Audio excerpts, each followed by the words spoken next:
Today we are going to start our new chapter indefinite integral. Most important chapter है indefinite integral. अगर indefinite integral आऊगा तो हमें फिर ही definite integral आना है. Then इसकी applications है. ठीक है. So राजे बहुत ही ध्यान ना समझना है. हुन indefinite integral है की है. तुसी इस तो पहला कीता ही चैप्टर डेरिवेटिव. ठीक है. डेरिवेटिव दा एंटी डेरिवेटिव है, मतलब डेरिवेटिव तो उल्ट है. ठीक है. जिवें फॉर एग्जांपल मैं फार्मूले करवाउण तो पहला एक सिंपल सा क्वेश्चन लेना है. जिवें मेरे को derivative of x square find करना है. डेरिवेटिव ऑफ x स्क्वायर कितना होना है 2x. ठीक है. हुन मैं 2x की करदा integration. This is symbol of integration. ये सिंबल है इंटीग्रेशन दा. ਇਹਦੀ मैं इंटीग्रेशन करनी है. इंटीग्रेशन किवें करी दे रहा जी उसी तरह कांस्टेंट ਨੂੰ ਇਦਾਂ ਹੀ ਰੱਖ ਲਓ. x ਦਾ ਡੈਰੀਵੇਟਿਵ ਕਿੰਨਾ x ਦੀ ਇੰਟੀਗ੍ਰੇਸ਼ਨ ਕਿਵੇਂ ਹੋਊਗੀ. ਇਹਦੀ ਪਾਵਰ 1 ਹੈ. 1 ਦੇ ਵਿੱਚ 1 ਪਲੱਸ ਕਰ ਦੇਣਾ ਹੈ, ਉਹਨੇ ਨਾਲ ਹੀ ਡਿਵਾਈਡ ਕਰ ਦੇਣਾ ਹੈ. ਕਿੰਨਾ ਆ ਗਿਆ x ਸਕੁਅਰ. ਇਹਦਾ ਮਤਲਬ x ਸਕੁਅਰ ਦੀ ਇੰਟੀਗ੍ਰੇਸ਼ਨ 2x ਤੇ 2x ਦੀ x ਸਕੁਅਰ ਦਾ ਡੈਰੀਵੇਟਿਵ 2x ਤੇ 2x ਦੀ ਇੰਟੀਗ੍ਰੇਸ਼ਨ x ਸਕੁਅਰ. ਠੀਕ ਹੈ. ਹੁਣ ਕੀ ਆਇਆ ਜੇ ਇੱਕ ਚੀਜ਼ ਇਹਦੇ ਵਿੱਚ ਹੋਰ ਹੈ ਜਿਵੇਂ ਮੈਂ ਫਾਰਮੂਲੇ ਤੁਹਾਨੂੰ ਲਿਖਾਉਂਗਾ. Integration of x power n. ਇਹਦੀ ਇੰਟੀਗ੍ਰੇਸ਼ਨ ਕੀ ਹੁੰਦੀ ਹੈ x power n plus 1 over n plus 1 plus c. ਹੁਣ ਜਿੰਨੇ ਵੀ ਫਾਰਮੂਲੇ ਹੋਣਗੇ ਉਹਦੇ ਵਿੱਚ ਮੈਂ plus c ਲਿਖੂੰਗਾ. ਠੀਕ ਹੈ. ਕਲੀਅਰ ਸਾਰਿਆਂ ਨੂੰ. ਹੁਣ ਉਹ c ਕਿਉਂ ਆਉਂਦਾ ਹੈ ਦੇਖਣਾ ਧਿਆਨ ਨਾਲ. ਹੁਣ ਜਿਵੇਂ ਮੈਂ x ਸਕੁਅਰ ਦਾ ਡੈਰੀਵੇਟਿਵ ਕੀਤਾ ਕਿੰਨਾ ਆਇਆ 2x ਹਨਾ. ਜਿਵੇਂ ਮੈਂ ਡੈਰੀਵੇਟਿਵ ਕਰਨਾ ਹੋਵੇ x ਸਕੁਅਰ plus 1 ਦਾ ਕਿੰਨਾ ਆਊਗਾ x square plus 1 ਦਾ ਡੈਰੀਵੇਟਿਵ ਕਿੰਨਾ ਆਊਗਾ ਰਾਜੇ 2x. x square ਦਾ ਡੈਰੀਵੇਟਿਵ 2x ਤੇ 1 ਦਾ 0 ਕਿੰਨਾ ਆ ਗਿਆ 2x. ਜੇ ਮੈਂ x square plus 3 ਦਾ ਡੈਰੀਵੇਟਿਵ ਕਰਨਾ ਹੋਵੇ ਉਹ ਵੀ ਕਿੰਨਾ ਆਊਗਾ 2x plus 0 that is 2x. ਇਹਦਾ ਮਤਲਬ ਕੀ ਹੈ ਕਿ ਜਦੋਂ ਮੈਂ ਡੈਰੀਵੇਟਿਵ ਕਰਦਾ ਹਾਂ ਮੇਰੇ ਕੋਲ ਪਿੱਛੇ ਕੋਈ ਵੀ ਕਾਂਸਟੈਂਟ ਹੈ ਉਹਨੇ ਦਾ 0 ਬਣ ਜਾਣਾ ਹੈ. ਬਟ ਇੰਟੀਗ੍ਰੇਸ਼ਨ ਵੇਲੇ ਜਦੋਂ ਮੈਂ 2x ਦੀ ਇੰਟੀਗ੍ਰੇਸ਼ਨ ਕੀਤੀ ਤਾਂ ਇਹਦੇ ਨਾਲ ਐਨੀ ਕਾਂਸਟੈਂਟ ਕੁਝ ਵੀ ਹੋ ਸਕਦਾ ਹੈ because this is indefinite integral. ਠੀਕ ਹੈ. ਤਾਂ ਕੋਈ ਵੀ ਕਾਂਸਟੈਂਟ ਨਾਲ ਇਹਦੇ ਹੋ ਸਕਦਾ ਹੈ. ਜਦੋਂ ਮੈਂ ਇਹਦਾ ਡੈਰੀਵੇਟਿਵ ਕਰਨਾ ਹੋਊਗਾ ਤਾਂ ਇਹਦੇ ਡੈਰੀਵੇਟਿਵ ਦਾ ਇਹ ਰਿਜ਼ਲਟ ਵਿਦ ਐਨੀ ਕਾਂਸਟੈਂਟ ਹੋ ਸਕਦਾ ਹੈ. ਠੀਕ ਹੈ. ਤਾਂ ਇਸੇ ਕਰਕੇ ਰਾਜੇ ਇੰਟੀਗ੍ਰੇਸ਼ਨ ਦੇ ਜਿੰਨੇ ਵੀ ਫਾਰਮੂਲੇ ਹੈ ਉਹਨਾਂ ਦੇ ਵਿੱਚ ਆਪਾਂ ਲਾਸਟ ਤੇ c ਲਗਾਉਣੇ. ਠੀਕ ਹੈ. ਆ ਤੁਹਾਨੂੰ ਸਮਝਾਇਆ ਮੈਂ. ਸਭ ਤੋਂ ਪਹਿਲਾਂ x ਸਕੁਅਰ ਦਾ ਡੈਰੀਵੇਟਿਵ ਲਿਆ ਸੀ ਕਿੰਨਾ ਆਇਆ 2x. ਤੇ ਜੇ ਮੈਂ x ਸਕੁਅਰ plus 1 ਦਾ ਲਿਆ ਉਹ ਵੀ 2x. ਜੇ ਮੈਂ x ਸਕੁਅਰ plus 3 ਦਾ ਲਿਆ ਉਹ ਵੀ 2x. ਠੀਕ ਹੈ. ਤਾਂ ਫਿਰ ਇੰਟੀਗ੍ਰੇਸ਼ਨ ਵੇਲੇ ਕਿਉਂ ਚੇਂਜ ਹੁੰਦਾ ਹੈ ਇਸੇ ਕਰਕੇ ਕੀ ਲਾਈਦਾ ਹੈ ਕਿ ਕੋਈ ਵੀ ਕਾਂਸਟੈਂਟ ਨਾਲ ਲਗਾ ਦੇਈਦਾ ਤੁਸੀਂ. ਠੀਕ ਹੈ. ਹੁਣ ਆ ਜਾਓ ਇਧਰ ਫਾਰਮੂਲੇ ਆਪਾਂ ਕਰਦੇ ਹਾਂ ਸਟਾਰਟ. ਇਹ ਚੀਜ਼ ਰਾਏ ਨੋਟ ਕਰ ਲੈਣੀ ਹੈ ਤਾਂ ਜੋ ਤੁਹਾਨੂੰ ਪਤਾ ਲੱਗ ਜਾਊਗਾ ਕਿ c ਕਿਉਂ ਲਗਾਇਆ ਜਾਂਦਾ ਨਾਲ. ਠੀਕ ਹੈ. ਤਾਂ x square x power n ਦੀ ਇੰਟੀਗ੍ਰੇਸ਼ਨ ਕੀ ਹੈ ਰਾਜੇ x power n plus 1 over n plus 1. ठीक है.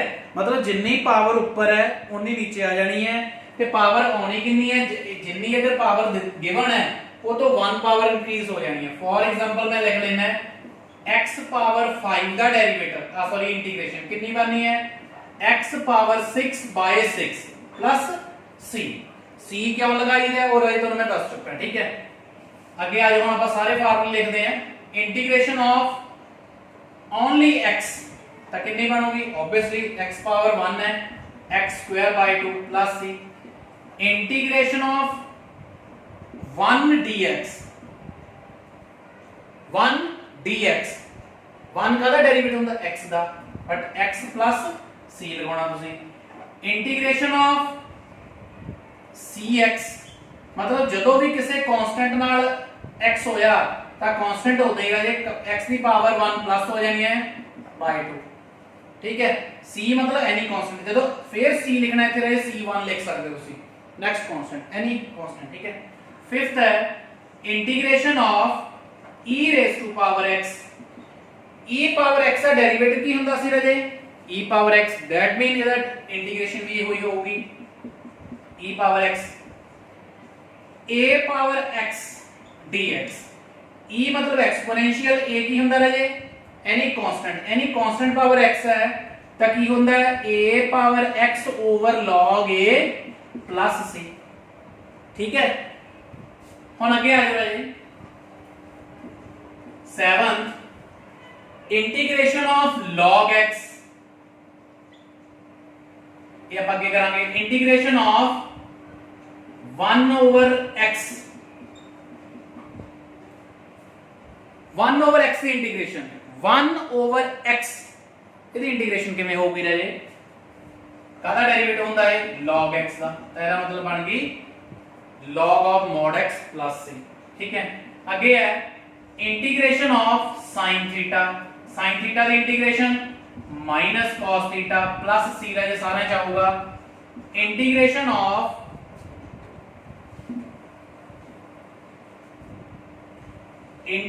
ऑफ cos थीटा कितनी होगी?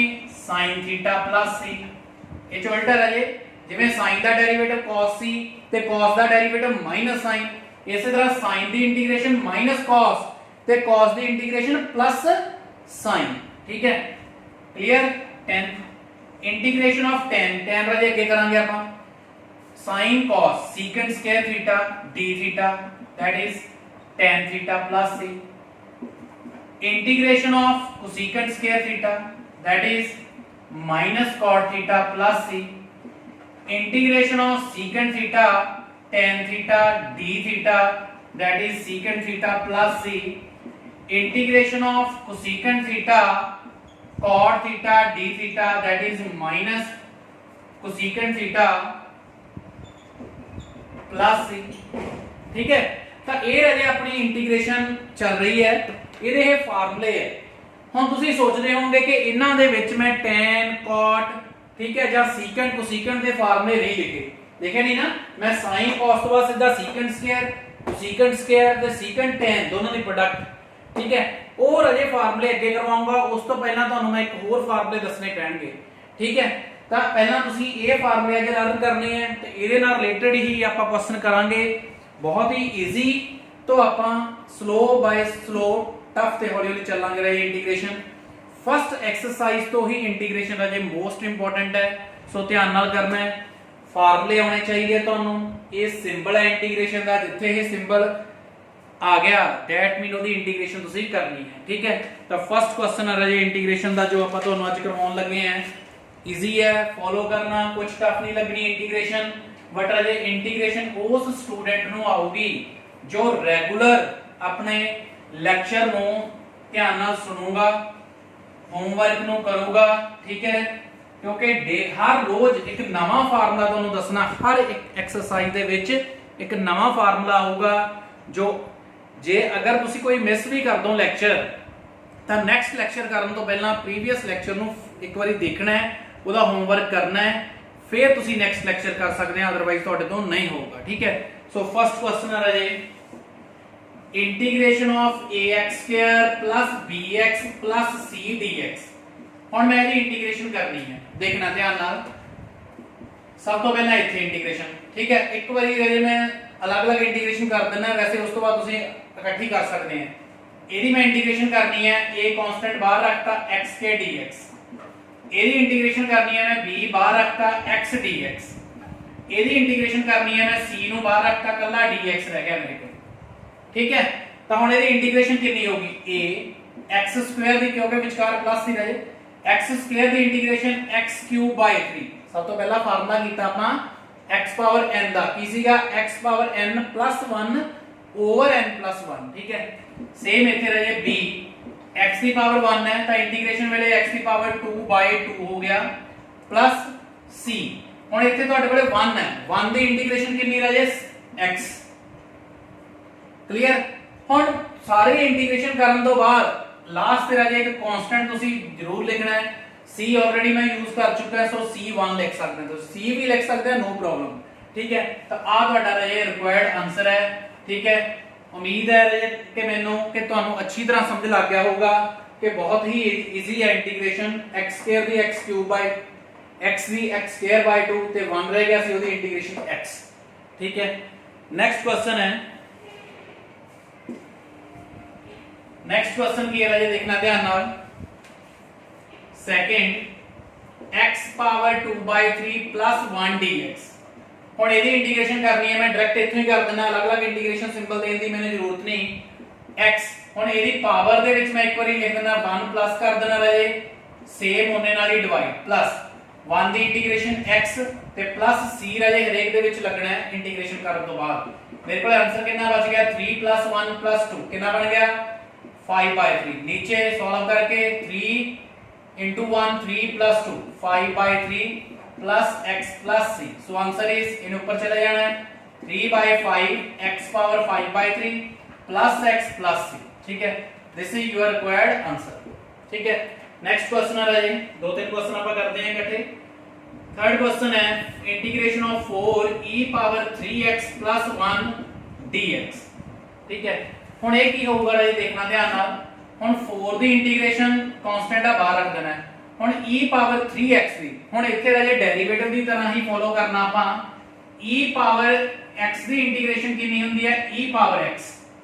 ਠੀਕ ਹੈ, ਬਟ ਹੁਣ ਜਿਵੇਂ e ਪਾਵਰ x ਦੇ ਵਿੱਚ x ਦੇ ਨਾਲ ਕੋਈ ਵੀ ਹੋਰ ਕਾਂਸਟੈਂਟ ਆ ਜਾਏ, ਜਿਵੇਂ ਮੇਰੇ ਕੋਲ cx ਆ ਜਾਏ ਤਾਂ ਉਹਦੀ ਇੰਟੀਗ੍ਰੇਸ਼ਨ ਕਿਵੇਂ ਹੋਊਗੀ। ਜਿਵੇਂ ਡੈਰੀਵੇਟਿਵ ਦੇ ਵਿੱਚ ਹੁੰਦਾ ਸੀ ਕਿ ਡੈਰੀਵੇਟਿਵ ਅਦਰ ਦੈਨ x ਹੈ ਤਾਂ ਉਹ ਨਾਲ ਮਲਟੀਪਲਾਈ ਕਰਦੇ ਸੀ, ਇੱਥੇ ਵੀ ਕੁਝ ਹੋਊਗਾ। ਦੇਖਦੇ ਹਾਂ ਕੀ ਹੋਣਾ ਹੈ। ਤਾਂ e ਦੀ ਪਾਵਰ cx ਉਵੇਂ ਹੀ ਓਵਰ ਇੱਥੇ ਡਿਵਾਈਡ ਹੋ ਜਾਣਾ ਹੈ, ਜਿੰਨਾ ਉੱਪਰ ਫੰਕਸ਼ਨ ਹੈ ਉਹਦਾ ਡੈਰੀਵੇਟਿਵ ਕਰਕੇ ਡਿਵਾਈਡ ਕਰ ਦੇਣਾ ਹੈ। cx ਦਾ ਡੈਰੀਵੇਟਿਵ c ਉਹਨੂੰ ਡਿਵਾਈਡ ਕਰ ਦੇਣਾ ਹੈ plus constant c1।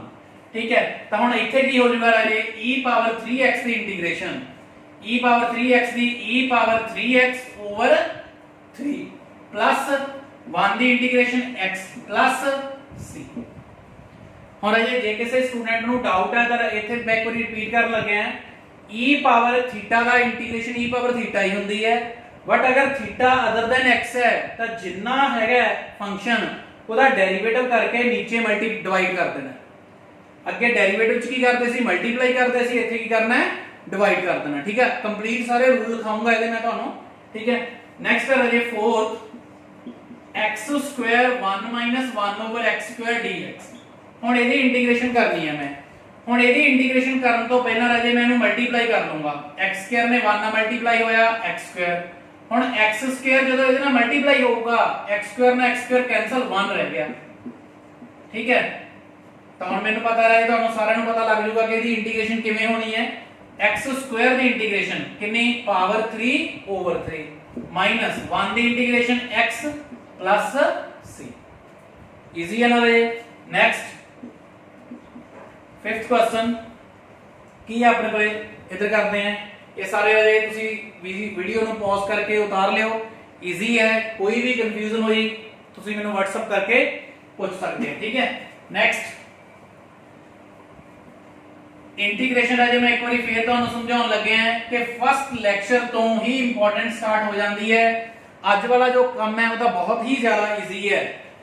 Question number 5 ਅੱਗੇ ਕਰਵਾਉਣ ਲੱਗੇ ਹਾਂ x cube plus 3x plus 4 over root x dx। ਹੁਣ ਰਾਜੇ ਤੁਹਾਨੂੰ ਮੈਂ ਜਿਵੇਂ ਕੋਸ਼ੀਐਂਟ ਰੂਲ ਹੁੰਦਾ ਸੀ ਡੈਰੀਵੇਟਿਵ ਚ, ਠੀਕ ਹੈ, ਪ੍ਰੋਡਕਟ ਰੂਲ ਹੁੰਦਾ ਸੀਗਾ, ਤਾਂ ਉਸ ਤਰ੍ਹਾਂ ਦੇ ਕੁਐਸਚਨ ਡੈਰੀਵੇਟਿਵ ਚ ਤਾਂ ਕਰ ਦਿੰਦੇ ਸੀ। ਇੰਟੀਗ੍ਰੇਸ਼ਨ ਚ ਰਾਜੇ ਮੈਂ ਤੁਹਾਨੂੰ ਅੱਜ ਕੋਈ ਵੀ ਨਹੀਂ ਦੱਸਿਆ ਕਿ ਜਿਹਦੇ ਨਾਲ ਮਲਟੀਪਲਾਈ ਵੀ ਹੋਇਆ ਹੋਵੇ ਫੰਕਸ਼ਨ ਜਾਂ ਡਿਵਾਈਡ ਹੋਇਆ ਹੋਵੇ ਉਹਨੂੰ ਕਿਵੇਂ ਕਰਨਾ ਹੈ। ਠੀਕ ਹੈ, ਅੱਜ ਮੈਂ ਤੁਹਾਨੂੰ ਦੱਸਿਆ ਸਿਰਫ ਸਿੰਗਲ ਵੇਰੀਏਬਲ ਦੀ ਇੰਟੀਗ੍ਰੇਸ਼ਨ ਕਿਵੇਂ ਕਰਨੀ ਹੈ, ਉਹਦੀ ਪਾਵਰ ਜਿੰਨੀ ਮਰਜ਼ੀ ਹੋਵੇ। ਠੀਕ ਹੈ, ਸੋ ਫਿਰ ਇੱਥੇ ਪੋਸੀਬਲ ਕਿਵੇਂ ਹੋਊਗੀ ਇੰਟੀਗ੍ਰੇਸ਼ਨ, ਕਿਵੇਂ ਪੋਸੀਬਲ ਹੋਊ ਦੇਖਣਾ ਧਿਆਨ ਨਾਲ ਰਾਜੇ। नीचे सिंगल वेरिएबल है, ऊपर जितने भी वेरिएबल है ਉਹਨਾਂ ਦੇ ਵਿਚਕਾਰ ਪਲੱਸ ਦਾ ਸਿੰਬਲ ਹੈ ਜਾਂ ਮਾਈਨਸ ਕੁਝ ਵੀ ਹੋ ਸਕਦਾ ਹੈ, ਤਾਂ ਆਪਾਂ ਕੀ ਕਰ ਸਕਦੇ ਹਾਂ ਰਾਜੇ ਇਹਨੂੰ ਸੈਪਰੇਟ ਕਰ ਸਕਦੇ ਹਾਂ। ਕਿਵੇਂ x cube over root x plus 3x by root x 4 over root x dx ਲਿਖ ਸਕਦੇ ਹਾਂ ਨਾ। ਠੀਕ ਹੈ, ਇਹ ਤਾਂ ਤੁਹਾਨੂੰ ਪਤਾ ਰਾਜੇ। ਹੁਣ ਇੱਥੇ ਤੁਹਾਡੇ ਕੋਲ x ਪਾਵਰ ਹਾਫ ਹੈ, ਇੱਥੇ ਤੁਹਾਡੇ ਕੋਲ x ਪਾਵਰ 3 ਹੈ, ਇਹ ਹਾਫ ਉੱਪਰ ਜਾ ਕੇ ਕੈਨਸਲ ਹੋ ਕੇ ਕਿੰਨੀ ਰਹਿ ਜਾਊਗੀ 5/2। ठीक है, सेम इथे 3 इथे x पावर हाफ है, इथे x पावर 1 है, कैंसिल होके कितनी रह जाएगी 1/2। ठीक है, ਹੁਣ ਇਹਦਾ ਰਾਜੇ ਤੁਹਾਨੂੰ ਪਤਾ ਹੀ ਹੈ ਕਿਵੇਂ ਰਹੇਗੀ। ਇੱਕ ਵਾਰੀ ਸਿੰਪਲ ਜੇ ਨਹੀਂ ਕੰਫਿਊਜ਼ ਹੋਣੇ ਤਾਂ ਸਮਝਾ ਦਿੰਦਾ ਮੈਂ। ਇੱਥੇ x ਪਾਵਰ 3 ਹੈ, ਇੱਥੇ x ਪਾਵਰ 1/2 ਹੈ, ਬੇਸ ਇਕੁਅਲ ਹੈ ਤਾਂ ਪਾਵਰ ਕਿੰਨੀ ਹੋਗੀ ਮਾਈਨਸ ਹੋਗੀ। ਕਿੰਨਾ ਬਣ ਗਿਆ 6 - 1 that is 5/2। ठीक है, वैसे इतनी किसी कैलकुलेशन राजे ਤੁਹਾਨੂੰ ਆਉਣੀ ਚਾਹੀਦੀ ਹੈ। प्लस 4 ये x पावर 1/2 डिनोमिनेटर च है, इन्हें ऊपर ले जाओ, कितना बन गया x पावर -1/2। ठीक है, तो हम स्टार्टिंग राजे जिवें कीती है सिंपल जी इंटीग्रेशन x पावर 5/2 दी कितनी x पावर 7/2 ओवर 7/2 की कीता मैं ਇਹਦੀ ਪਾਵਰ ਦੇ ਵਿੱਚ 1 ਪਲੱਸ ਕਰਤਾ, ਉਹਨੇ ਨਾਲ ਹੀ ਡਿਵਾਈਡ ਕਰਤਾ 3। ਸੇਮ ਇੱਥੇ ਰਹਿ ਜਾ x ਪਾਵਰ 1/2 ਹੈ, ਪਾਵਰ ਚ 1 ਪਲੱਸ ਹੋ ਜਾਊਗਾ, that is 3/2 over 3/2। Clear. Same ਅੱਗੇ ਰਹਿ ਜਾ 4 x ਦੀ ਪਾਵਰ -1/2 ਹੈ, ਉਹ ਚ 1 ਪਲੱਸ ਕੀਤਾ, ਕਿੰਨਾ ਬਣ ਗਿਆ 1/2 ਓਵਰ 1/2। ਤੇ ਲਾਸਟ ਤੇ ਰਹਿ ਜਾ ਕੀ ਲਾਉਣਾ ਸਾਰੇ ਕੁਐਸਚਨਾਂ ਵਿੱਚ ਤੁਸੀਂ c। ठीक है, 2 ऊपर चला गया 2/7 x पावर 7/2 आ 3 ना 3 कैंसिल 2 x पावर 3/2 आ 2 मल्टीप्लाई हो गया 8 x power 1/2 plus c। This is your required answer. ठीक है, सो इजी लग गया होगा जी। ठीक है, कुछ देख के घबरा नहीं जाना। ठीक है, स्टार्टिंग नु पहला सिंपलीफाई कर लो देन इंटीग्रेशन। ठीक है, नेक्स्ट क्वेश्चन है, नेक्स्ट क्वेश्चन ਦੇ ਵਿੱਚ ਰਾਜੇ ਮੇਰੇ ਕੋਲੇ ਕੀ ਹੈ x cube x square plus x 1 over x 1 dx। ਹੁਣ ਇਹ ਤਾਂ ਹੈ ਨਹੀਂ ਰਾਜੇ ਰੈਡੀਮੇਡ, ਤੁਹਾਨੂੰ ਫਾਰਮੂਲਿਆਂ ਨਾਲ ਰਿਲੇਟਡ ਡਾਇਰੈਕਟ ਮਿਲ ਜੂ, ਤਾਂ ਤੁਸੀਂ ਸੋਚੀ ਚੱਲੋ ਇੰਟੀਗ੍ਰੇਸ਼ਨ ਦਾ ਬਹੁਤ ਹੀ ਜ਼ਿਆਦਾ ਈਜ਼ੀ ਹੈ। ਸਟਾਰਟਿੰਗ ਤੁਹਾਨੂੰ ਬੇਸਿਕ 9th 10th ਪਲੱਸ 1 ਦਾ ਮੈਥ ਯੂਜ਼ ਕਰਨਾ ਹੀ ਪੈਣਾ ਹੈ। ਜਿਵੇਂ ਹੁਣ ਇੱਥੇ ਪਹਿਲਾਂ ਤੁਹਾਨੂੰ ਫੈਕਟਰ ਬਣਾਉਣੇ ਪੈਣਗੇ x क्यूब ਤੇ x square, x square common ਲੈ ਲਿਆ, ਕਿੰਨਾ ਰਹਿ ਗਿਆ x 1। ਇਹਨਾਂ ਦੋਨਾਂ ਦੇ ਵਿੱਚੋਂ 1 ਕਾਮਨ ਲੈ ਲਿਆ x 1 over x 1 dx। Clear. ਠੀਕ ਹੈ, ਹੁਣ ਇਹਨਾਂ ਦੋਨਾਂ ਦੇ ਵਿੱਚੋਂ ਕਾਮਨ ਕੀ ਆ ਗਿਆ x 1, ਰਹਿ ਗਿਆ ਕਿੰਨਾ x square plus 1 over x 1 dx। ਇਹ ਕੀ ਹੋ ਗਿਆ ਕੈਨਸਲ। ਠੀਕ ਹੈ, ਹੁਣ ਰਾਜੇ ਆਪਾਂ ਇਹਦੀ ਕਰਾਂਗੇ ਇੰਟੀਗ੍ਰੇਸ਼ਨ। इंटीग्रेशन कर ਲਈ ਸਿਰਫ ਮੇਰੇ ਕੋਲੇ ਕਿੰਨਾ ਬਚ ਗਿਆ x ਸਕੁਅਰ ਪਲੱਸ 1, ਤਾਂ x ਸਕੁਅਰ ਦੀ ਇੰਟੀਗ੍ਰੇਸ਼ਨ x ਕਿਊਬ ਬਾਈ 3 ਤੇ 1 ਦੀ ਇੰਟੀਗ੍ਰੇਸ਼ਨ x ਪਲੱਸ c। ਇਹ ਤੁਹਾਡਾ ਰਾਜੇ ਰਿਕੁਆਇਰਡ ਆਨਸਰ ਹੈ। ਠੀਕ ਹੈ, ਸੋ ਰਾਜੇ ਬਹੁਤ ਹੀ ਈਜ਼ੀ ਲੱਗ ਰਹੀ ਹੋਣੀ ਹੈ ਇੰਟੀਗ੍ਰੇਸ਼ਨ ਤੁਹਾਨੂੰ। ਠੀਕ ਹੈ, ਕੋਈ ਵੀ ਡਾਊਟ ਹੋਇਆ ਜਦੋਂ ਇੱਕ ਦੋ ਲੈਕਚਰ ਰਾਜੇ ਤੁਸੀਂ ਅੱਛੀ ਤਰ੍ਹਾਂ ਕਰ ਲਏ, ਤੁਹਾਨੂੰ ਕੋਈ ਡਾਊਟ ਇਹਦੇ ਵਿੱਚ ਰਹਿਣਾ ਹੀ ਨਹੀਂ। ਬਟ मैं फिर रिपीट करूंगा कि इंटीग्रेशन है उस स्टूडेंट को अच्छी तरह आने लगूगी जेडे स्टूडेंट ने रेगुलर लेक्चर अटेंड किए। ठीक है, नेक्स्ट है 7th question secant x plus tan x। ਹੁਣ ਇਹਦੀ ਇੰਟੀਗ੍ਰੇਸ਼ਨ ਕਰਨੀ ਹੈ ਆਪਾਂ। ਕਿਵੇਂ ਹੋਊਗੀ ਰਾਜੇ ਇੰਟੀਗ੍ਰੇਸ਼ਨ ਦੇਖਣਾ ਧਿਆਨ ਨਾਲ। ਹੁਣ ਇੱਥੋਂ ਦਾ ਇਹਦੀ ਇੰਟੀਗ੍ਰੇਸ਼ਨ ਨਹੀਂ ਹੋ ਸਕਦੀ, सो इन्हों पहला मल्टीप्लाई कर लो, कितना बन जाएगा secant स्क्वायर x। मल्टीप्लाई हो गया कितना बन गया secant स्क्वायर x। ये ना मल्टीप्लाई हो गया कितना बन गया secant x tan x। ਹੁਣ ਆਪਾਂ ਇਹਦੀ ਇੰਟੀਗ੍ਰੇਸ਼ਨ ਕਰਨੀ ਹੈ ਤੇ ਤੁਹਾਨੂੰ ਰਾਜੇ ਫਾਰਮੂਲਾ ਲਿਖਵਾਇਆ ਮੈਂ secant square x। secant square x ਦੀ ਇੰਟੀਗ੍ਰੇਸ਼ਨ tan x। ਤੁਹਾਨੂੰ ਯਾਦ ਹੀ ਹੈ ਰਾਜੇ tan x ਦਾ ਡੈਰੀਵੇਟਿਵ ਕੀ ਹੁੰਦਾ secant square x। That means secant square the integration tan x ਤੇ secant x tan x ਦਾ ਡੈਰੀਵੇਟਿਵ ਹੁੰਦਾ secant x ਦਾ। ਤੁਹਾਨੂੰ ਮੈਂ ਫਾਰਮੂਲਾ ਲਿਖਾਇਆ secant x tan x the integration secant x plus c। This is your required answer. ठीक है, next है जी 8 secant square x over cosecant square x dx। ਹੁਣ ਇਹਦੀ integration ਕਿਵੇਂ ਕਰਾਂਗੇ ਤਾਂ ਦੇਖ ਕੇ ਹੀ ਲੱਗਦਾ ਹੈ ਜੀ ਇੱਥੋਂ ਇੰਟੀਗ੍ਰੇਸ਼ਨ ਨਹੀਂ ਹੋਣੀ, ਇਹਦਾ ਮਤਲਬ ਇਹਨੂੰ ਸਿੰਪਲੀਫਾਈ ਕਰਨਾ ਪਊਗਾ। ਠੀਕ ਹੈ, ਦੇਖੀਏ ਕਿਵੇਂ ਸਿੰਪਲੀਫਾਈ ਹੁੰਦਾ ਹੈ। secant square x ਨੂੰ ਆਪਾਂ ਲਿਖ ਸਕਦੇ ਹਾਂ 1 over cos square x। cosecant square ਨੂੰ ਲਿਖ ਸਕਦੇ ਹਾਂ 1 over sin square x dx ਜੋ ਹੈਗਾ ਉਹ ਲਿਖਣਾ ਪੈਣਾ। ਹੁਣ ਇਹ sin square ਉੱਪਰ ਚਲਾ ਜਾਊਗਾ, cos square ਨੀਚੇ ਆ ਜਾਊਗਾ। so this becomes sin square x over cos square x dx। so ਮੇਰੇ ਕੋਲੇ ਇੰਟੀਗ੍ਰੇਸ਼ਨ ਕਰਨ ਦੇ ਲਈ ਬਚ ਗਿਆ tan square x। ਹੁਣ tan square x ਦੀ ਇੰਟੀਗ੍ਰੇਸ਼ਨ ਕੀਤੀ ਆਪਾਂ ਨਹੀਂ ਕੀਤੀ ਰਾਜੇ। ਹੁਣ tan square ਦੀ ਇੰਟੀਗ੍ਰੇਸ਼ਨ ਕਿਵੇਂ ਹੋਊਗੀ ਤਾਂ ਰਾਜੇ ਅੱਜ ਮੈਂ ਫਸਟ ਲੈਕਚਰ 'ਚ ਤੁਹਾਨੂੰ ਦੱਸ ਦਿੰਦਾ ਹੈ। ਐਂਡ ਤੱਕ ਇਸ ਚੀਜ਼ ਨੂੰ ਤੁਸੀਂ ਆਪਣੇ ਮਾਈਂਡ 'ਚ ਰੱਖਣਾ ਹੈ ਕਿ ਸਕੁਅਰ ਦੇ ਵਿੱਚ ਇੰਟੀਗ੍ਰੇਸ਼ਨ ਸਿਰਫ secant square ਦੀ ਹੈ ਐਂਡ cosecant square ਦੀ ਹੈ। ਉਸ ਤੋਂ ਬਿਨਾ ਅਗਰ ਤੁਹਾਡੇ ਕੋਲੇ sin square ਆ ਗਿਆ, cos square ਆ ਗਿਆ, tan square ਆ ਗਿਆ, cot square ਆ ਗਿਆ, ਇਹਦੀ ਇੰਟੀਗ੍ਰੇਸ਼ਨ ਨਹੀਂ ਹੈਗੀ।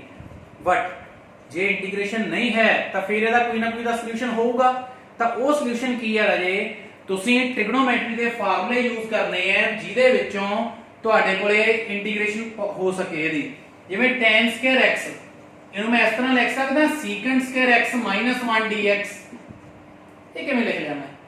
बिकॉज वी नो ਆਪਾਂ प्लस 1 ਚ ट्रिग्नोमेट्री अच्छी तरह ਕੀਤੀ ਹੈ, 10th ਚ भी ਕੀਤਾ है, tan square theta is equal to secant square theta minus 1। ਤੁਸੀਂ ਕਰਦੇ ਸੀ secant square theta minus tan square theta is 1 and tan square theta equal to this। ਹੁਣ ਮੇਰੇ ਕੋਲੇ ਕਿੰਨਾ ਬਚ ਗਿਆ? secant square x minus 1। ਹੁਣ ਇਹਦੀ ਮੈਂ ਇੰਟੀਗ੍ਰੇਸ਼ਨ ਕਰ ਦਿੰਦਾ ਹੈ, secant square x ਦੀ tan x ਤੇ 1 ਦੀ x plus c। this is your required answer। ठीक है, सो इजी है ये, तो अपने माइंड से रखना है कि अगर ਤੁਹਾਡੇ ਕੋਲ tan square cot square आ गया, ਇਹਦੀ ਇੰਟੀਗ੍ਰੇਸ਼ਨ ਕਰਨ ਦੇ ਲਈ ਤੁਹਾਨੂੰ ਟ੍ਰਿਗਨੋਮੈਟਰੀ ਦੇ ਫਾਰਮੂਲੇ ਫੋਲੋ ਕਰਨੇ ਪੈਣਗੇ। ठीक है, सो आ जाओ आगे नेक्स्ट। इजी है ये, इंपॉर्टेंट है, बहुत ही ज्यादा इंपॉर्टेंट है इंटीग्रेशन। ठीक है, नेक्स्ट क्वेश्चन है ਤੁਹਾਡਾ 2 - 3 sin x over cos square x। ਹੁਣ ਇਹਦੀ ਇੰਟੀਗ੍ਰੇਸ਼ਨ ਕਰਨੀ। ਹੁਣ ਇਹਦੀ ਇੰਟੀਗ੍ਰੇਸ਼ਨ ਇੱਥੋਂ ਤੱਕ ਅਜੇ ਹੋਣੀ ਨਹੀਂ, ਕੀ ਕਰਾਂਗੇ ਆਪਾਂ ਅਲੱਗ-ਅਲੱਗ ਕਰ ਲਾਂਗੇ, ਜਿਵੇਂ ਪਹਿਲਾਂ ਕੀਤਾ ਸੀ 2 cos square x ਇਸ ਤਰ੍ਹਾਂ ਲਿਖ ਲਿਆ ਇਹਨੂੰ। ਠੀਕ ਹੈ, dx ਅਲੱਗ ਲਿਖਣਾ, ਠੀਕ ਹੈ, ਅਦਰਵਾਈਜ਼ ਇਦਾਂ ਹੀ ਚੱਲਣ ਦੋ, -3 sin x over cos square x dx। ठीक है, ਹੁਣ ਅਜੇ ਇਹਨੂੰ ਮੈਂ ਕਿੱਦਾਂ ਲਿਖ ਸਕਦਾ ਹਾਂ? 2 ਉਦਾਂ ਹੀ 1 cos square x is secant square x। ਹੁਣ ਤੁਸੀਂ ਆਪਣੇ ਆਪ ਲਿਖ ਦੋਗੇ sin cos square x ਹੈ। ਹੁਣ ਜਿਹੜਾ ਡਿਨੋਮੀਨੇਟਰ ਚ cos square x ਹੈ, ਮੈਂ ਉਹਨੂੰ ਬ੍ਰੇਕ ਕਰ ਸਕਦਾ ਹਾਂ। ਕਿਵੇਂ ਬ੍ਰੇਕ ਕਰ ਸਕਦਾ ਹਾਂ? cos x cos x ਚ ਕੀ ਕਰੂੰਗਾ ਮੈਂ? ਜਿਹੜਾ ਇੱਕ cos ਹੈ ਉਹਨੂੰ 1 cos ਲਿਖ ਦੂੰਗਾ, that is secant x, ਇੱਕ sin cos x, that is tan x। so this becomes secant x tan x। ठीक है, अगर ये किसी को कंफ्यूजन है तो मैं एक बार इधर डिटेल च लिख भी देना है। मैं इनु इस तरह ब्रेक कर लिया 1 cos x sin cos x। so this becomes secant x tan x। ठीक है, now 2 secant square x की integration tan x -3 secant x tan x की integration secant x plus c। this is your required answer। ठीक है, next question है राजी, very important, integration of 1 over 1 minus sin x। Integration of 1 over 1 minus sin x dx। ਹੁਣ ਆਪਾਂ ਇਹਦੀ integration ਕਰਨੀ ਹੈ। ਠੀਕ ਹੈ, ਆਪਾਂ ਨੂੰ ਇਹਦੀ ਇੰਟੀਗ੍ਰੇਸ਼ਨ ਕਰਨ ਲਈ ਕਹਿਤਾ, ਤਾਂ ਆਪਾਂ ਕਿਵੇਂ ਕਰਾਂਗੇ ਇਹਦੀ ਇੰਟੀਗ੍ਰੇਸ਼ਨ? ਇੱਕ ਤਾਂ ਰਾਜੀ ਮੈਥਡ ਹੈ कि इथे sin की जगह ते cos कर लो, इन लिख लो cos π/2 - x, फिर वो फार्मूला बन जाऊगा 1 - cos 2 थीटा का। ठीक है, ਉਹਨੂੰ ਤੁਸੀਂ ਅਪਲਾਈ ਕਰੋਗੇ, ਉੱਪਰ ਜਾ ਕੇ ਤੁਹਾਡੇ ਕੋਲ ਕੀ ਬਣ ਜਾਊਗਾ? ठीक है, cosecant square x ਉਹਦੀ ਇੰਟੀਗ੍ਰੇਸ਼ਨ ਹੋ ਜਾਊਗੀ। ਬਟ ਉਸ ਤੋਂ ਈਜ਼ੀ ਕੀ ਹੈ? ਇਹਨੂੰ ਰੈਸ਼ਨਲਾਈਜ਼ ਕਰਨਾ। sin ਵਾਲਾ ਅਗਰ sin ਵਾਲਾ cos ਵਾਲਾ ਆਇਆ ਤਾਂ ਡਾਇਰੈਕਟ ਫਾਰਮੂਲਾ ਬਣ ਜਾਣਾ ਰਹੇ। ਇਹਨੂੰ ਰੈਸ਼ਨਲਾਈਜ਼ ਕਰ ਲਓ। ਜਦੋਂ ਤੁਸੀਂ ਇਹਨੂੰ ਰੈਸ਼ਨਲਾਈਜ਼ ਕੀਤਾ, ਦੈਨ ਤੁਹਾਡੇ ਕੋਲੇ ਕੀ ਬਣ ਗਿਆ? 1 plus sin x over a minus b a plus b 1 minus sin square x dx।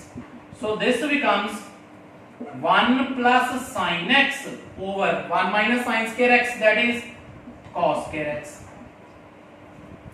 ਹੁਣੇ ਆਪਾਂ ਇਦਾਂ ਦਾ ਸਮ ਕੀਤਾ ਸੀ, ਨੀਚੇ ਇੱਕ ਸਿੰਗਲ ਵੇਰੀਏਬਲ ਹੈ, ਉੱਪਰ ਪਲੱਸ ਹੈ, ਤਾਂ ਆਪਾਂ ਕੀ ਕਰੀਦਾ? ਅਲੱਗ-ਅਲੱਗ ਲਿਖ ਲਈਦਾ ਇਹਨੂੰ। ਇਹਨੂੰ ਲਿਖ ਲਾਂਗੇ 1 over cos square x plus sin x over cos square x dx।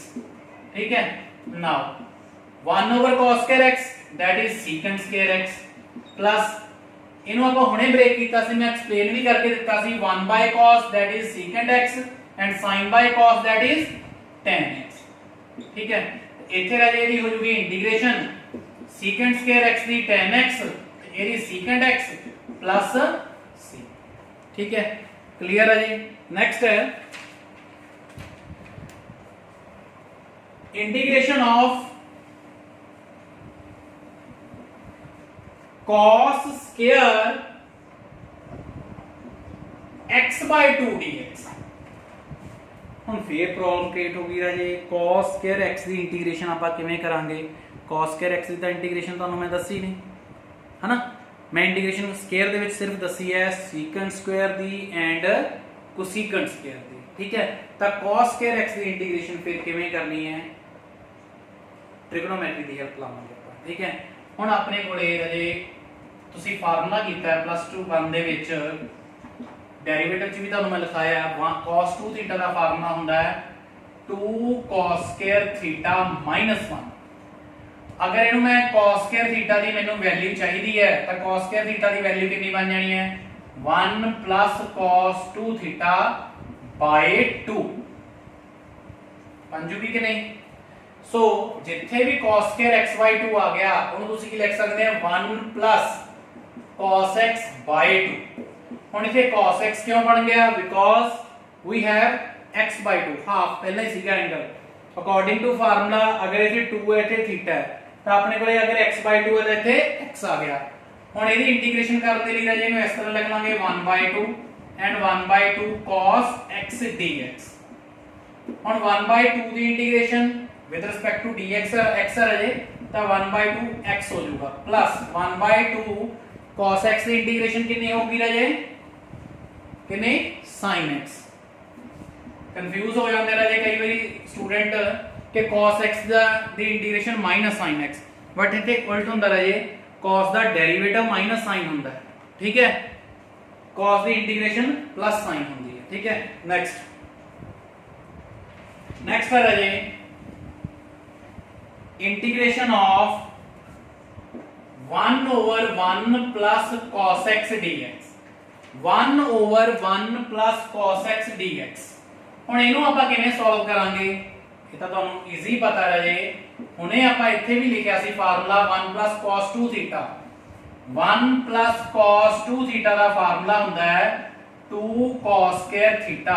ਸੋ ਮੈਨੂੰ ਇੱਦਾਂ ਲਿਖ ਲੂੰਗਾ 2 cos square x by 2 dx, ठीक है, clear. So this becomes 1 by 2 1 by cos square x ਨੂੰ ਮੈਂ ਲਿਖ ਲਿਆ secant square x by 2। 1 by 2 constant का रहे ਆਪਾਂ ਕਾਮਨ ਲੈ ਸਕਦੇ ਹਾਂ, ਬਾਹਰ ਲੈ ਸਕਦੇ ਹਾਂ। ਹੁਣ secant square x by 2 ਦੀ ਇੰਟੀਗ੍ਰੇਸ਼ਨ tan x by 2। ਹੁਣ ਪ੍ਰੋਬਲਮ ਰਾਜੇ ਫੇਰ ਆ ਗਈ, ਠੀਕ ਹੈ, ਕਿ ਮੇਰੇ ਕੋਲੇ ਇੰਟੀਗ੍ਰੇਸ਼ਨ secant square ਥੀਟਾ ਦੀ ਹੈ, ਕਿੰਨੀ tan ਥੀਟਾ, ਠੀਕ ਹੈ। ਬਟ ਹੁਣ ਇੱਥੇ ਥੀਟਾ ਜਾਂ x ਹੈ ਫੇਰ ਤਾਂ ਡਾਇਰੈਕਟ tan x ਆ ਜਾਂਦਾ ਹੈ। ਬਟ ਹੁਣ ਜਿਵੇਂ ਇੱਥੇ x by 2 ਆ ਗਿਆ ਤਾਂ ਫੇਰ ਅਜੇ ਕੀ ਹੋਊਗਾ, ਡੈਰੀਵੇਟਿਵ ਦੇ ਵਿੱਚ ਤਾਂ ਮੈਂ ਜਿਹੜਾ ਅਦਰ ਦੈਨ x ਹੁੰਦਾ ਸੀ ਉਹਦਾ ਡੈਰੀਵੇਟਿਵ ਨਾਲ ਮਲਟੀਪਲਾਈ ਕਰ ਦਿੰਦਾ ਸੀ। ਇੰਟੀਗ੍ਰੇਸ਼ਨ ਚ ਕੀ ਹੁੰਦਾ ਰਾਜੇ ਕਿ ਜਿਹੜਾ ਅਦਰ ਦੈਨ x ਆ ਗਿਆ, ਜਿਵੇਂ x by 2 ਆ ਗਿਆ, x by 2 ਦਾ ਡੈਰੀਵੇਟਿਵ ਕਿੰਨਾ ਹੋਣਾ ਹੈ 1 by 2, ਉਹ ਰਾਜੇ ਨੀਚੇ ਡਿਵਾਈਡ ਕਰ ਦੇਣਾ। ਇੱਥੇ ਮਲਟੀਪਲਾਈ ਨਹੀਂ ਕਰੀਦਾ, ਇੱਥੇ ਡੈਰੀਵੇਟਿਵ ਕਰਕੇ ਅਦਰ ਦੈਨ ਜੋ x ਆ ਗਿਆ ਕੰਪਲੀਟ ਦਾ ਫੰਕਸ਼ਨ ਦਾ ਡੈਰੀਵੇਟਿਵ ਕਰਕੇ ਡਿਵਾਈਡ ਕਰ ਦੇਣਾ ਪਲੱਸ c, ਠੀਕ ਹੈ। ਤਾਂ ਅੱਜ ਰਾਜੇ ਮੈਂ ਕਾਫੀ ਮਿਕਸ ਕੁਐਸਚਨ ਕਰਵਾਤੇ ਤੁਹਾਨੂੰ, ਕਿਉਂਕਿ ਫਸਟ ਲੈਕਚਰ ਤੋਂ ਹੀ ਤੁਸੀਂ ਅੱਛੀ ਤਰ੍ਹਾਂ ਕਰੋ, ਇਸੇ ਕਰਕੇ ਮੈਂ ਜ਼ਿਆਦਾ ਕੁਐਸਚਨ ਕਰਵਾਏ ਹੈ, ਠੀਕ ਹੈ। ਤੁਹਾਡੀ ਪ੍ਰੈਕਟਿਸ ਹੋ ਜਾਏ, ਤੁਹਾਡੇ ਕੋਲ ਇੰਟੀਗ੍ਰੇਸ਼ਨ ਚ ਕੀ ਹੋ ਸਕਦਾ ਹੈ, ਠੀਕ ਹੈ। ਨੈਕਸਟ ਲੈਕਚਰ ਮੋਸਟ ਇੰਪੋਰਟੈਂਟ ਹੋਊਗਾ ਇੰਟੀਗ੍ਰੇਸ਼ਨ ਬਾय ਸਬਸਟੀਟਿਊਸ਼ਨ, मतलब ਆਪਾਂ ਸਬਸਟੀਟਿਊਟ ਕਰਨਾ ਹੋਊਗਾ, ਠੀਕ ਹੈ। ਉਹਦੇ ਵਿੱਚ ਸਾਰੇ ਫਾਰਮੂਲੇ ਵੀ ਡਿਟੇਲ ਚ ਲਿਖਾਉਂਗਾ ਕਿ ਜਦੋਂ ਅਦਰ ਦੈਨ x ਆ ਜਾਏ ਤਾਂ ਉਦੋਂ ਆਪਾਂ ਕਿਵੇਂ ਕਰਨਾ ਹੁੰਦਾ, ਠੀਕ ਹੈ। ਸੋ ਬਹੁਤ ਹੀ ਧਿਆਨ ਨਾਲ ਰਾਜੇ ਇੰਟੀਗ੍ਰੇਸ਼ਨ ਕਰਨੀ ਹੈ, बहुत इंपॉर्टेंट है, ठीक है। इंटीग्रेशन आऊगी तो डेफिनेट इंटीग्रल आना राजे, डेफिनेट इंटीग्रल आऊगी तो तुहानू एप्लीकेशन आनी है। सो मोस्ट इंपॉर्टेंट है, ये तीनों चैप्टर एक दूसरे नाल मैच करते हैं ते सारे चैप्टर कि कदों अच्छी तरह आउण लगदे राजे जदों डेरिवेटिव अच्छी तरह आउंदा तुहानू, ठीक है। अगर किसी भी स्टूडेंट ने हजे भी डेरिवेटिव नहीं अच्छी तरह कीता वा तो राजे डेरिवेटिव दे तुहाडे 14 लैक्चर तुहानू मैं दिते हुए है, ठीक है। तो मेरे YouTube चैनल तो तुसी 14 लैक्चर फर्स्ट तो 14 तक सारे अच्छी तरह एक एक करके देखी चलो, तुहानू सारे अच्छी तरह आउण लग जाणगे, देन तुसी इंटीग्रेशन स्टार्ट कर सकते हैं, ठीक है। सो वेरी इंटरेस्टिंग है राजे, करना अच्छी तरह। हुण मैं तुहानू दिना होमवर्क, ठीक है। होमवर्क उम्मीद है कि तुसी बहुत ही अच्छी तरह करके आओगे, ठीक है। नेक्स्ट होमवर्क नोट करो राजे अपना होमवर्क का ये फर्स्ट क्वेश्चन की है integration of 3/√x plus 5x power 4 dx। Second question है √x bracket 3x square plus 2x plus 3 dx। Third है x cube plus 5x square minus 4 over x square dx। Fourth question है cosecant x plus cot x dx। Fifth question है integration of cot square x dx। And sixth question है a power x plus b power x whole square over a power x b power x dx। Seventh question है integration of 1 minus cos x dx। Eighth question है राजे integration of cos inverse and angle होता की है राजे sin x। Ninth question है sin x over 1 plus sin x dx। 10th question है tan inverse 1 minus cos 2x over 1 plus cos 2x dx। ठीक है ਤਾਂ ਰਾਜੇ ਇਹ 10 ਕੁਐਸਚਨ ਆ ਤੁਹਾਡੇ ਹੋਮਵਰਕ ਦੇ। ਇੱਕ ਛੋਟਾ ਜਿਹਾ ਹਿੰਟ ਦੇ ਦਿੰਦਾ ਤੁਹਾਨੂੰ ਕਿਉਂਕਿ ਇੱਥੋਂ ਤੱਕ ਇਦਾਂ ਦੇ ਤੁਸੀਂ ਇਹਦੇ ਨਹੀਂ ਕੀਤੇ। ਜਿਵੇਂ ਮੇਰੇ ਕੋਲ ਇਹ sin x over 1 plus sin x ਆ ਗਿਆ, ਹੁਣ ਇਹਦੀ ਇੰਟੀਗ੍ਰੇਸ਼ਨ ਕਿਵੇਂ ਹੋਊਗੀ ਰਾਜੇ? ਜੋ ਡਿਨੋਮੀਨੇਟਰ ਜਾਂ ਸੇਮ ਉੱਪਰ ਬਣਾ ਸਕਦੇ ਹੋ ਤੁਸੀਂ। ਕਿਵੇਂ? ਇੱਥੇ 1 ਪਲੱਸ ਕਰ ਲਿਓ 1 ਮਾਈਨਸ, ਜਦੋਂ 1 ਪਲੱਸ ਕੀਤਾ 1 plus sin x minus 1 ਅਲੱਗ-ਅਲੱਗ ਡਿਵਾਈਡ ਕਰ ਲਓਗੇ, ਇੱਕ ਤਾਂ ਕੈਨਸਲ ਹੋ ਕੇ ਤੁਹਾਡੇ ਕੋਲੇ 1 ਬਣ ਜਾਊਗਾ, दूसरा बन जाना -1 over 1 plus sin x। ਉਹ ਤੁਹਾਨੂੰ ਮੈਂ ਕੁਐਸਚਨ ਕਰਵਾਇਆ, ਠੀਕ ਹੈ, ਇਸ ਲੈਕਚਰ ਦੇ ਵਿੱਚ, ਉਹਨੂੰ ਧਿਆਨ ਨਾਲ ਤੁਸੀਂ ਦੇਖ ਲੈਣਾ ਹੈ। So thank you very much ਰਾਜੇ, ਬਹੁਤ ਹੀ ਧਿਆਨ ਨਾਲ ਹੋਮਵਰਕ ਵੀ ਕਰਨਾ ਹੈ, ਲੈਕਚਰ ਸਾਰੇ ਧਿਆਨ ਨਾਲ ਸੁਣਨੇ ਹੈ। ਇਨਡੈਫੀਨਿਟ ਇੰਟੀਗਰਲ ਬਹੁਤ ਹੀ ਇੰਟਰਸਟਿੰਗ ਹੈ, ਠੀਕ ਹੈ, ਬਟ ਹਰ ਇੱਕ ਐਕਸਰਸਾਈਜ਼ ਦੇ ਵਿੱਚ, ਹਰ ਇੱਕ ਲੈਕਚਰ ਦੇ ਵਿੱਚ ਨਵੇਂ ਮੈਥਡ ਤੁਹਾਨੂੰ ਮੈਂ ਦੱਸੂਗਾ। ਸੋ ਧਿਆਨ ਨਾਲ ਰੈਗੂਲਰ ਤੁਸੀਂ ਆਪਣੇ ਲੈਕਚਰ ਅਟੈਂਡ ਕਰਿਓ। Thank you very much.